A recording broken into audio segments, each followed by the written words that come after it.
રાજ્યમાં આજથી તારીખ 15 ઓક્ટોબર સુધી બેવડી ઋતુની અસર રહેશે, જ્યારે 16થી 19 ઓક્ટોબર સુધી દક્ષિણ ગુજરાત અને સૌરાષ્ટ્રમાં કેટલાક ભાગોમાં છૂટોછવાયો વરસાદ પડશે. તેમજ દિવાળીના તહેવારોમાં રંગમાં વરસાદ ભંગ પાડી શકે તેવી શક્યતા હવામાન વિભાગ દ્વારા કરવામાં આવી છે. હવામાન વિભાગના ડાયરેક્ટર ડોક્ટર A.K. દાસના જણાવ્યા અનુસાર દક્ષિણ ગુજરાતના તાપી, ડાંગ, સુરત, વલસાડ, નવસારીમાં માવઠાની અસર રહેશે. કેટલાક જિલ્લાઓમાં વરસાદી માહોલ રહેશે. પવનોની દિશા બદલાતા અને એક ટ્રફ પસાર થતો હોવાથી વરસાદ પડી શકે છે. 16 ઓક્ટોબરે તાપી, નવસારી, ડાંગ, વલસાડ, દમણ અને દાદરા નગર હવેલીમાં હળવો વરસાદ થશે.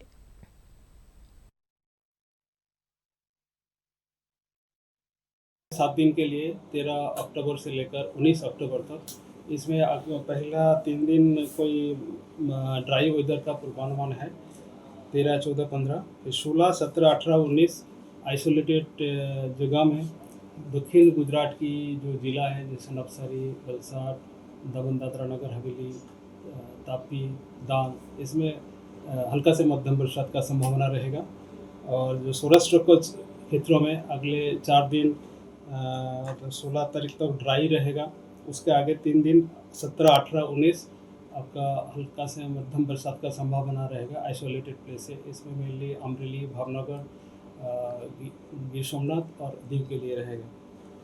अभी जो कोस्टल का हमारा पवन का दिशा है नॉर्थ, उत्तर पश्चिम से उत्तर, और दक्षिण गुजरात की जो तटीय क्षेत्र है इसमें पवन की दिशा है। अभी अहमदाबाद के लिए mainly clear sky very likely, और मैक्सिमम टेम्परेचर 34 डिग्री सेंटीग्रेड उच्चतम तापमान, और निम्नतम तापमान है 20 डिग्री सेंटीग्रेड।